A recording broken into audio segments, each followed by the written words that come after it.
The audience was laughing at Ellen's joke about airport security when everything changed.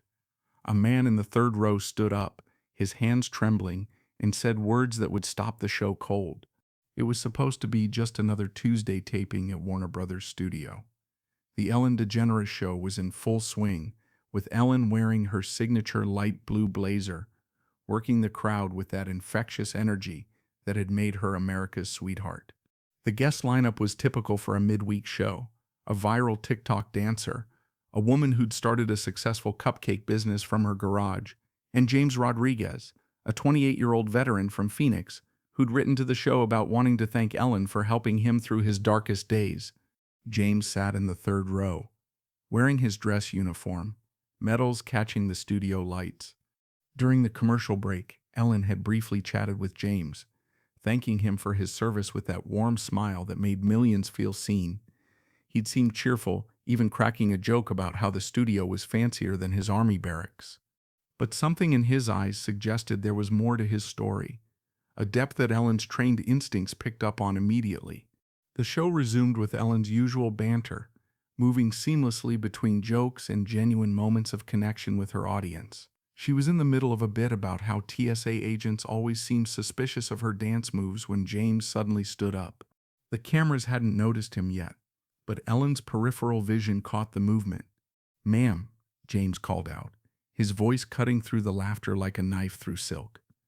"Ellen, I need to tell you something."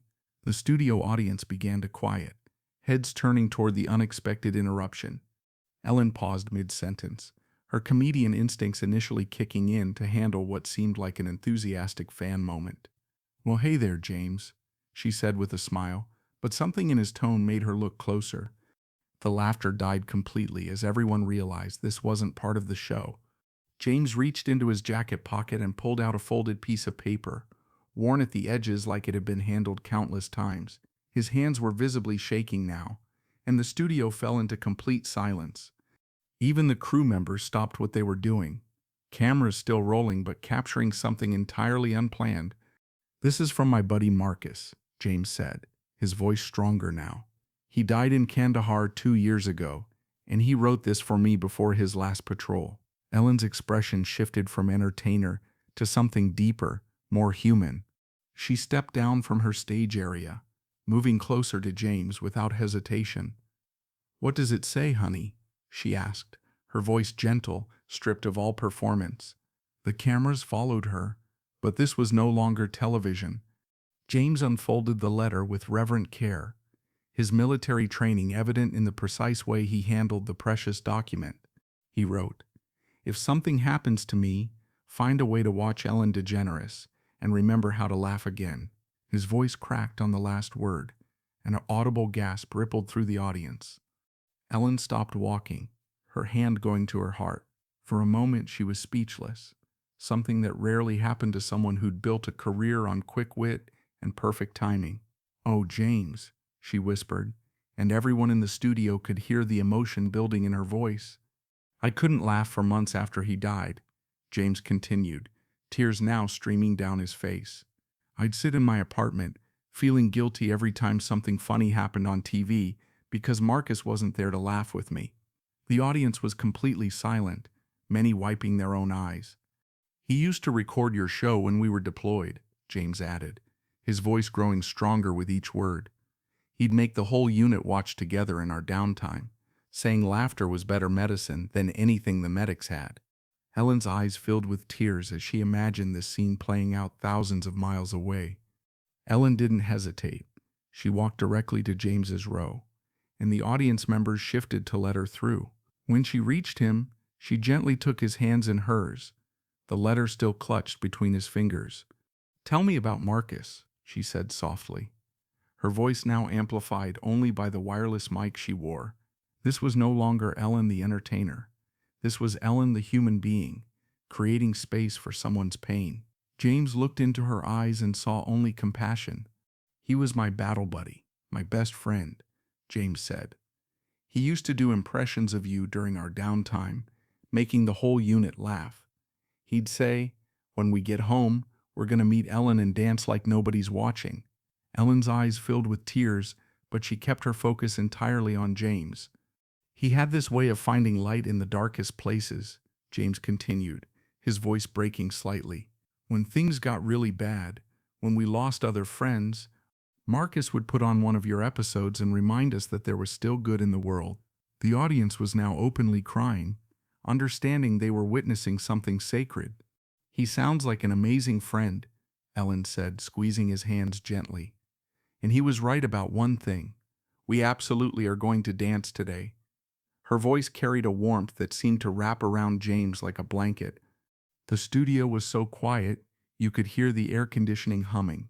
300 audience members held their breath, witnessing something that transcended entertainment. This was pure human connection, raw and unscripted. Ellen turned to her production team and made a decision that would define this moment forever. "Stop the music," she called out. Though there was no music playing, "Stop everything. This is more important."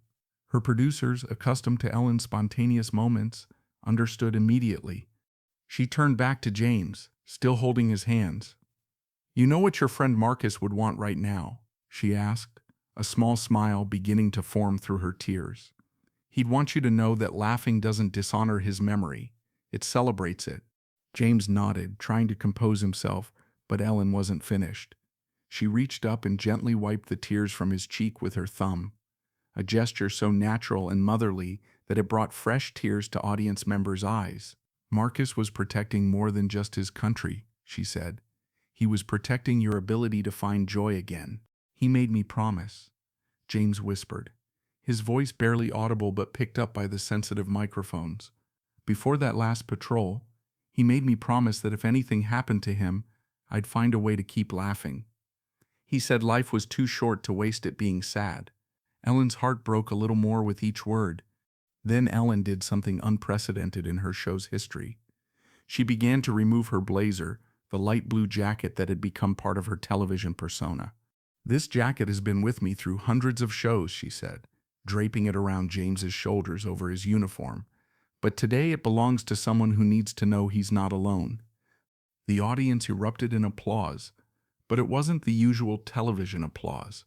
This was deeper, coming from a place of shared humanity and recognition of something sacred happening before their eyes. James pulled the jacket closer around him, overwhelmed by the gesture. "I want you to keep that," Ellen said, her voice clear and strong. "And every time you put it on, I want you to remember that Marcus is still making people laugh. Through you, through this moment, through the joy you're going to find again." She reached into her pocket and pulled out her personal business card.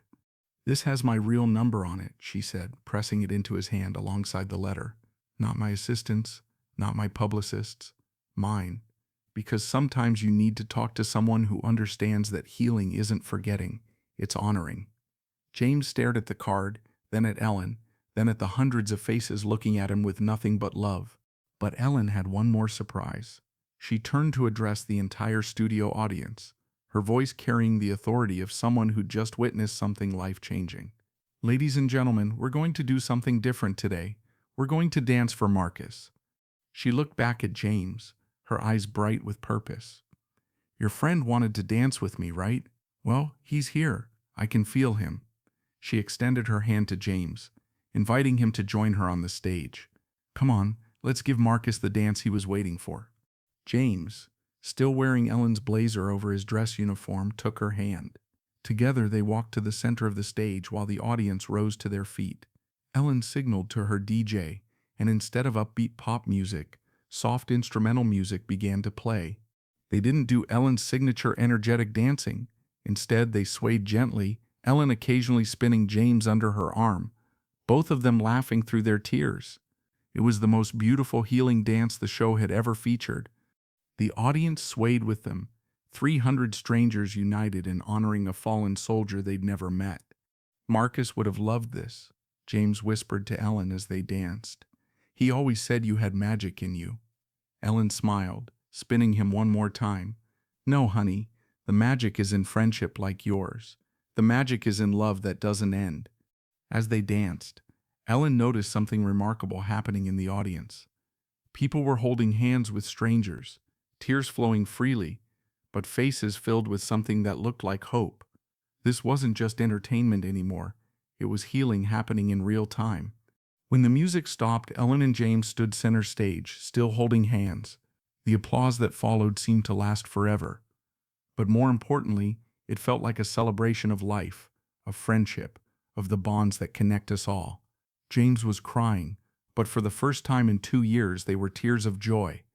Ellen walked James back to his seat, but not before making one final promise. "You're part of our family now," she said, "and family takes care of each other, always." She kissed his forehead gently, and the audience responded with another wave of applause. The show continued, but everything had changed. The other guests, the games, the giveaways, they all took on a different meaning. This wasn't just entertainment anymore. It was a reminder of what really mattered: love, friendship, and the courage to keep living even after loss.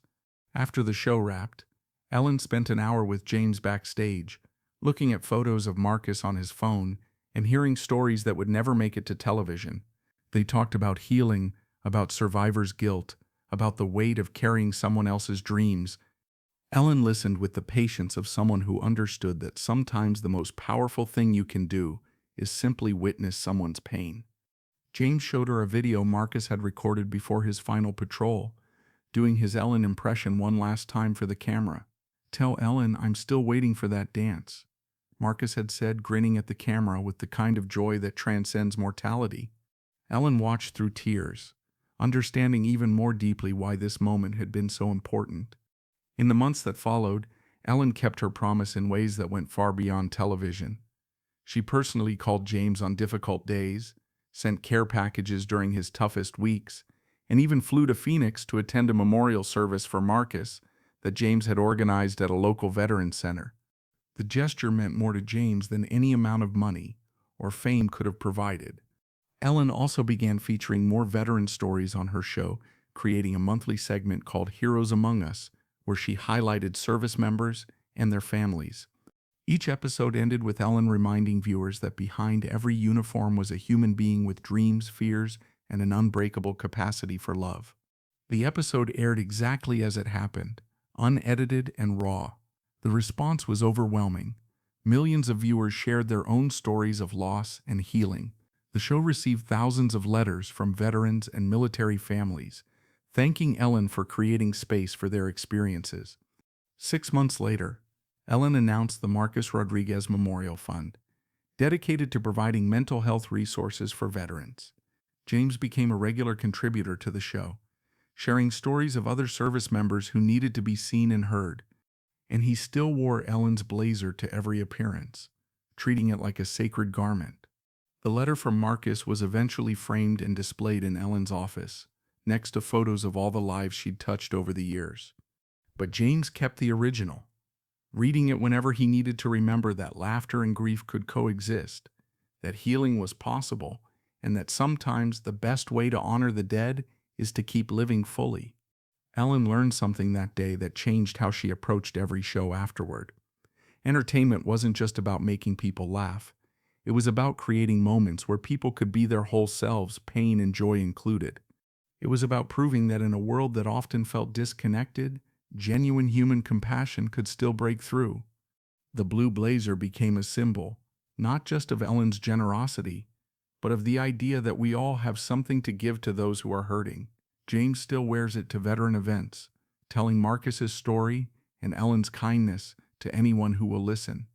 And every time he puts it on, he remembers what Ellen taught him that day, that love transcends death, that healing is possible, and that sometimes the most powerful gift we can give someone is simply witnessing their pain and responding with our hearts.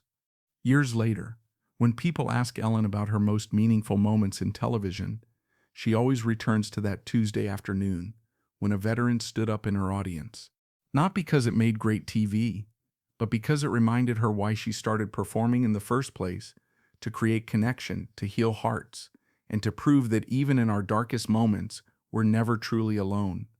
Because that's what love looks like, that's what healing sounds like, and that's what happens when a talk show host stops being a performer and starts being exactly what someone needs, a friend who shows up when it matters most. 3 years later, James still calls Ellen on the anniversary of Marcus's death, and they spend an hour remembering the friend who brought them together through his final act of love. Ellen keeps that worn letter in a frame on her desk, not as a reminder of a television moment, but as proof that some friendships are so powerful they can reach across death itself to heal the living. And sometimes late at night, when the studio is empty and the lights are dim, Ellen stands on that same stage where she and James danced for Marcus, feeling the presence of all the unseen heroes whose stories deserve to be told.